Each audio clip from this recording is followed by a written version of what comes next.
दुनिया के नक्शे पर दो ऐसे देश हैं जिनके बीच रोटी और बेटी का रिश्ता है। ये दोनों देश हैं भारत और नेपाल। पड़ोसियों के रूप में दोनों देश मित्रता और सहयोग का एक अनूठा रिश्ता साझा करते हैं।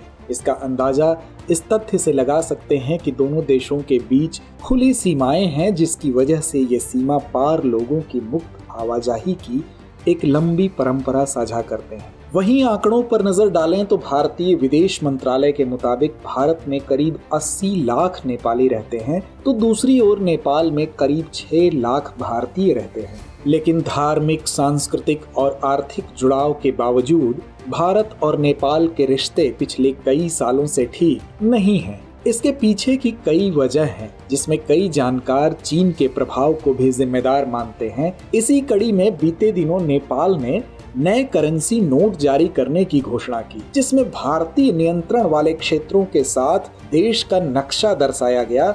इस नोट में नेपाल का नया मानचित्र दिखाया गया है, जिसमें लिपुलेख, लिम्पियाधुरा और काला पानी को नेपाल ने अपना हिस्सा बताया है। ऐसे में सवाल उठता है कि आखिरकार नेपाल बार बार विवादित नक्शे की चाल क्यों चल रहा है। इन सब का भारत नेपाल संबंधों पर क्या असर पड़ेगा, आज के इस एपिसोड में हम इन्हीं सवालों पर चर्चा करेंगे। तो चलिए करते हैं चर्चा की शुरुआत।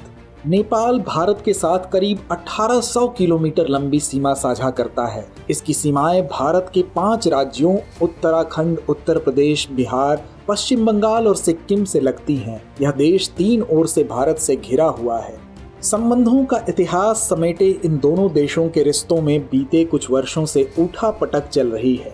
गौरतलब है कि कुछ वर्ष पहले नेपाल द्वारा आधिकारिक रूप से देश का नया मानचित्र जारी किया गया था, जिसमें भारतीय क्षेत्र काला पानी, लिम्पियाधुरा और लिपुलेख को नेपाल का हिस्सा बताया गया था। भारत ने नेपाल के नए मानचित्र को यह कहते हुए अस्वीकार कर दिया था कि नेपाल के नए मानचित्र में देश के क्षेत्र का अनुचित रूप से विस्तार किया गया है, जो कि ऐतिहासिक तथ्यों पर आधारित नहीं है। वहीं नेपाल के अनुसार साल 1816 में हुई सुगौली संधि के तहत काली नदी अवस्थित सभी क्षेत्र, जिनमें लिम्पियाधुरा, काला पानी और लिपुलेख शामिल हैं, वो नेपाल का हिस्सा होंगे। हालांकि भारत इन नक्शों को सबूत के तौर पर अस्वीकार करता है। इस मुद्दे पर भारतीय पक्ष का कहना है कि इसकी जगह पर 1875 के नक्शे पर विचार किया जाना चाहिए, जिसमें महाकाली नदी का उद्गम स्थान काला पानी के पूरब में दिखलाया गया था। गौरतलब है कि 1875 के नक्शे पर नेपाल ने हस्ताक्षर नहीं किए हैं। वहीं मौजूदा हालातों को देखें तो मालूम होता है कि दोनों देशों के बीच सीमा विवाद ही रिश्ते में खटास की बड़ी वजह है। रिपोर्ट्स के अनुसार भारत और नेपाल के बीच 98% सीमा क्षेत्र की मैपिंग हो चुकी है। इसमें केवल 2% क्षेत्र ही बाकी है जिसकी मैपिंग होनी है। माना जाता है कि साल 1981 में नेपाल और भारत के बीच सीमांकन का काम शुरू हुआ था, लेकिन अभी इस मुद्दे पर कोई एक राय नहीं बन पाई है। आलम यह है कि महाकाली नदी नेपाल से निकलती है या भारत से, इस पर भी दोनों देशों की अलग अलग राय है। साल 2005 में पश्चिमी नेपाल में दारचुला के गरबांग क्षेत्र में सीमा सर्वेक्षण करने वाले नेपाल और भारत के सीमा तकनीशियनों के बीच इस मुद्दे पर बात नहीं बन पाई थी। हालांकि साल 2014 में प्रधानमंत्री नरेंद्र मोदी की नेपाल यात्रा के दौरान दोनों देशों के नेताओं ने सीमा मुद्दे को हमेशा के लिए ठीक करने की बात कही थी। हालांकि अंतर्राष्ट्रीय विशेषज्ञों के अनुसार नेपाल के इस कदम के पीछे चीन का भी प्रभाव बताया जा रहा है।